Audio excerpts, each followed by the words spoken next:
రెచ్చిపోతున్న ration mafia. ప్రకాశం జిల్లా బెస్తవారిపేట మండలం చింతలపాలెం గ్రామ సమీపంలోని అమరావతి అనంతపురం జాతీయ రహదారిపై లారీలో అక్రమంగా తరలిస్తున్న రేషన్ బియ్యాన్ని విజిలెన్స్ ఎన్ఫోర్స్మెంట్ అధికారులు పట్టుకున్నారు. లారీలో సుమారు 550 కేజీల బస్తాలను తరలిస్తున్నట్లు అధికారులు తెలిపారు.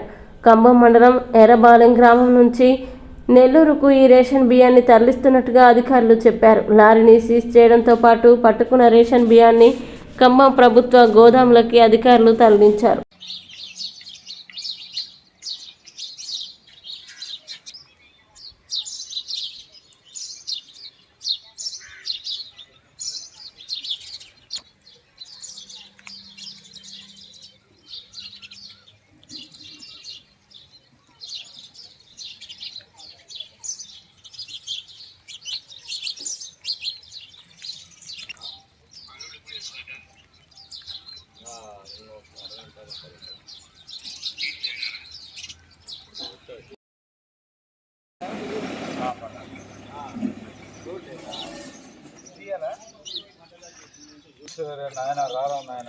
రేపు అట్లా నిలబడి ఏం కాదు, నువ్వేందు సామాను కావాల్సి తెప్పించుకుంటున్నట్టు నేను ఎస్ఐలు కమ్మకొని వస్తుంది.